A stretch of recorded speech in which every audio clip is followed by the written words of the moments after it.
എല്ലാവർക്കും ഈ ചാനലിലേക്ക് സ്വാഗതം. ഓണസദ്യയിൽ മാറ്റി നിർത്താൻ പറ്റാത്തൊരു ഐറ്റമാണ് പുളിശ്ശേരി അഥവാ മോരുകറി. ഈ റെസിപ്പി സിമ്പിളും ആർക്കും എളുപ്പത്തിൽ വെറും 5 മിനിറ്റ് കൊണ്ട് ഉണ്ടാക്കാൻ പറ്റുന്നതാണ്. തേങ്ങ ഒന്നും യൂസ് ചെയ്യാതെ സിമ്പിളായിട്ടാണ് ഇത് ഉണ്ടാക്കുന്നത്. അപ്പോൾ റെസിപ്പിയിലോട്ട് പോവാം.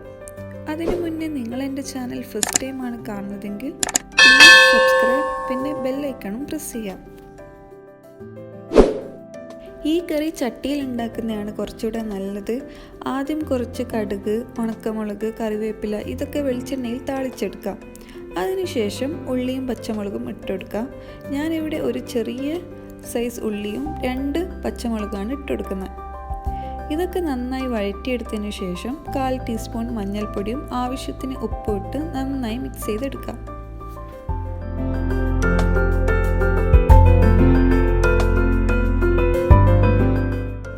ഇനി 1/4 ടീസ്പൂൺ ഉലുവ പൊടിച്ചത് ഇട്ട് കൊടുക്കാം. ഇനി ഫ്ലെയിം ഓഫാക്കാം. അതിനുശേഷം നല്ലോണം ബീറ്റ് ചെയ്തെടുത്ത് തൈര് അല്ലെങ്കിൽ മോര് ഒഴിച്ചു കൊടുക്കാം. മോര് കറി റെഡിയാണ്. വെറും 5 മിനിറ്റ് മതി ഇത് ഉണ്ടാക്കാൻ. ഈ കറി ഉണ്ടെങ്കിൽ തന്നെ വേറെ കറി വേണമെന്നില്ല, അത്രയ്ക്ക് ടേസ്റ്റാണ്. എല്ലാവരും ഒന്ന് ട്രൈ ചെയ്ത് നോക്കാം.